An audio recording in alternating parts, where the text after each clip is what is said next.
vai estar respondendo algumas questões aqui para a gente.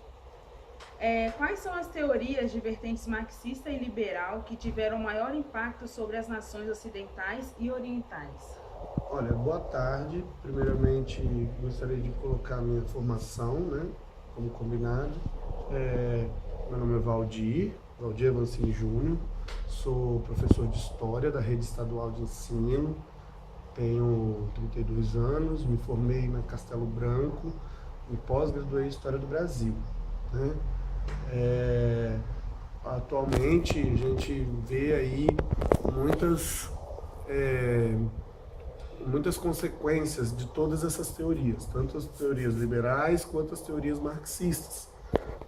As teorias marxistas, né, Karl Marx, às vezes ele é mal interpretado, às vezes ele é mal lido e às vezes ele é mal concluído por várias pessoas e gente que tem bastante renome, principalmente no meio jornalístico, sabe? Assim, não cabe citar, mas acho que a questão polêmica, ela ganha uma proporção muito grande perante a um trabalho científico que foi sério, de um alemão naturalizado, aliás, de um judeu naturalizado alemão, de um período conturbado da unificação alemã. Ele viveu naquele momento ali, é um momento de extrema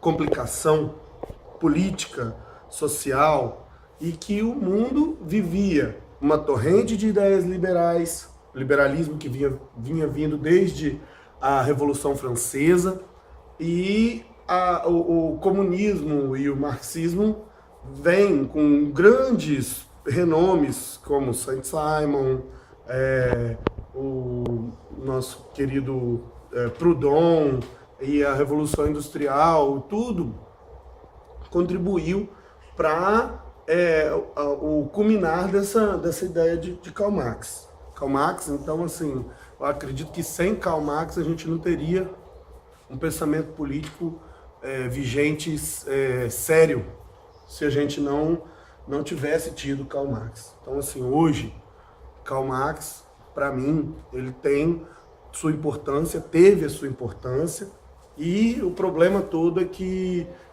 né, como diz Leandro Carnal, todo mundo que tem uma rede social se acha capaz de discutir política e falar com alguém que tem um PhD, um doutorado, e achar que pode refutar. Eu não concordo com Marx, né? Numa coisa de uma pessoa que conseguiu fazer uma pesquisa, um momento histórico que era de a primavera dos povos, né? A libertação mundial, né? O cara, ele está atrás de uma máquina com uma rede social e acha que pode, né? Então, hoje é complicado no Brasil você falar. Agora, quanto às consequências de ambas as ideias, liberal e marxista? Marxismo vê a presença de um Estado forte, né? Um Estado que possa conduzir a uma ideia de uma sociedade igualitária, né? Marx previa todas as pessoas vivendo com igualdade, sem diferenciação de classes, né? Sem preconceito classicista, como a gente denunciava. O maior problema do capitalismo era, e aí eu concordo, a luta de classes. O pobre sendo explorado pelo rico. O pobre revoltado, parando, fazendo greve, fazendo manifestação. O rico revoltado, explorando cada vez mais o pobre. E isso, gente, não tem como você negar.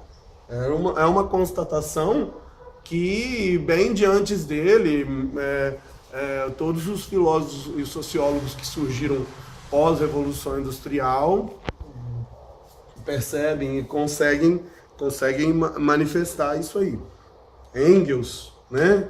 Engels era um filho da elite que se envolveu com Karl Marx, o filho de um judeu perseguido, né? Então é complicado você imaginar que até um filho da elite se converteu às ideias marxistas, percebia que é o que é notório, né?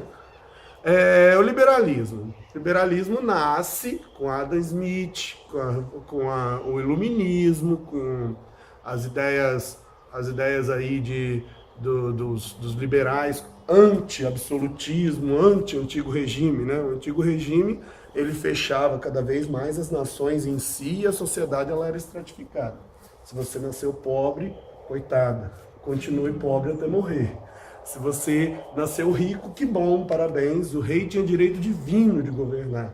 Então, Adam Smith também, a ideia de liberalismo, o liberalismo econômico, o liberalismo político, ele vem do iluminismo, né? Que é precursor daquilo que Karl Marx vem fazer depois, no século XIX, pós-Revolução Industrial. Então, ambas as ideias tiveram uma repercussão, tiveram uma sonorização, né? Uma percussão mundial que expandiu, né? Saiu dos mundinhos onde a Europa comandava o mundo e deu uma onda de liberdade para o mundo, uma onda de que o trabalhador também pode, uma onda de que o colono também pode ser livre. Ambas tiveram esse peso, né? E um peso extremamente interessante. Agora, o problema é que atualmente não se vive nem a liberdade, o liberalismo político, a liberdade de expressão. Você não tem a presença real de uma liberdade. Também você não vive uma sociedade comum, uma sociedade em que as pessoas têm as classes sociais sem distinção, sem preconceito classista. Você não tem nenhum dos dois. Você viveu uma ideia, algo que nasceu numa ideia lá atrás, e que hoje, com o passar dos tempos, você teve como consequência disso, né? No caso do liberalismo, a Revolução Francesa, as revoluções de 1830 e 1848, né?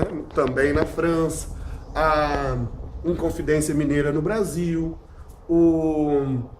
a independência das 13 colônias nos Estados Unidos, tudo isso como ideia de liberalismo.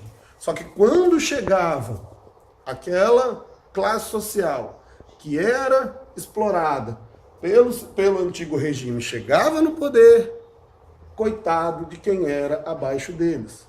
Na França foi um fiasco, porque burgueses chegaram ao poder e exploravam camponeses e operários, os chamados sans-culottes.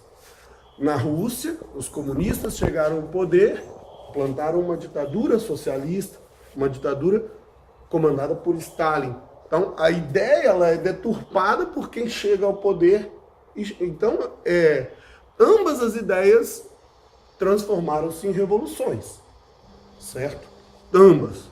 Só que, quando você vai transmitir isso para praxis, você abre caminho para ditaduras. Então, o que a gente viu no percurso da história, se você for fazer Revolução Francesa, você tem a ditadura napoleônica. Revolução Russa, você tem a ditadura stalinista. Revolução de 30 no Brasil, você tem a ditadura de Getúlio Vargas. Todas as grandes ideias, as grandes fontes liberais trouxeram para nós nada mais, nada menos do que grandes oportunistas ditadores. Então, o medo que impera perante a ideia não é a importância que ela teve, mas sim o que ela repercutiu nos oportunistas que vieram posteriores. Se você pegar hoje, tem gente que fala aí que Hitler era de esquerda, que ele fundou o PT da Alemanha. Gente ridícula, que não sabe o que está falando. Certo? Compra diploma, desculpa falar, talvez vocês podem até cortar depois. Certo? Mas gente ridícula que compra diploma fala isso. Escuta o que não sabe e repete o que não leu. Sabe? E vai. E assim, e aí perante tudo isso, você tem um problema midiático, um problema social, um problema de mídia que é quase que incontrolável, né? Então, essas vertentes, essas ideias marxistas e liberal, elas evoluíram nos países de uma forma positiva ou negativa? Infelizmente, eu posso atestar que é negativa, né? Não pelo intelectual que a criou.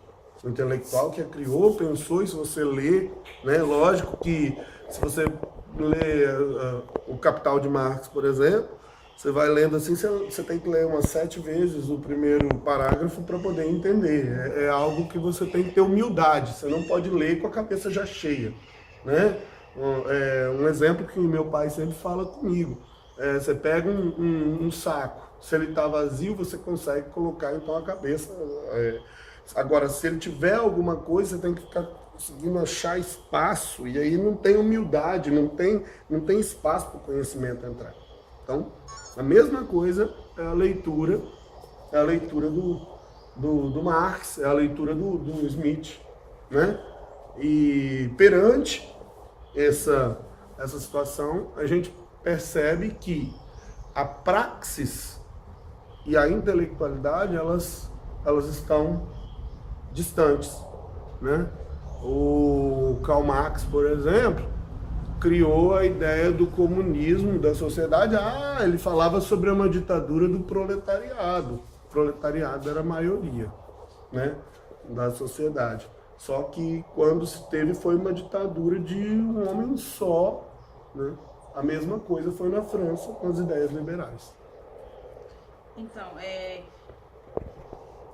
qual a situação, como você analisa a situação do Estado e do governo no Brasil hoje, atualmente? Aí agora eu acho que é a ditadura da corrupção, né, que a gente está vivendo, porque não sei nem se esse termo é aceito por historiadores, isso aqui já é um valdirismo, não é nem marxismo, não sei, depois se quiser cortar também. Vejo que a gente está numa situação de uma crise ética quase que intangível. A gente percebe um judiciário vendido que escolhe o lado em que vai punir, o lado em que não vai punir, né? Você vê pedaladas fiscais tendo peso de impeachment e aceito de propina de 500 mil com malas e correndo com gravação, não sendo punidas por falta de provas. Então, assim, essa crise ética que, infelizmente, chega a um patamar complicado de se resolver enquanto se mantiver esta classe política tão mesquinha, né? E a ignorância do povo brasileiro perante ao período eleitoral. Assim, há uma incompatibilidade da importância do voto perante ao eleitor que vai lá na urna, né? Existe essa incapacidade do povo de chegar de fato à urna e escolher o que é melhor para o coletivo. Eles escolhem o que é melhor para si. Eu vou escolher quem me der um milheiro de lajota, quem me der um caminhão de areia, etc. Então, no Brasil, essas vertentes, elas não são vividas, elas são discutidas nas redes sociais. Seu petralha, seu coxinha, seu pão com salame. E nada se resolve porque a política, ela fica somente na torcida, como se fosse uma torcida de futebol, né? Ganha quem tem o maior comentário polêmico, né? O Jair Bolsonaro tem tanto negócio, tanta Ibope porque ele fala que bateria numa mulher se ela batesse nele, tá? Aí você tira. Tenta tirar a polêmica, tenta tirar a gritaria, tenta tirar... O que sobra? Qual é o plano para o futuro de Brasil? Qual ideia? A liberal ou a marxista que ele segue? Ele xinga o marxista, fala contra o liberal, mas o que ele propõe? Nada. Então ninguém propõe nada, porque o que ganha voto é caminhão de areia, é polêmica, é gritaria. Sim.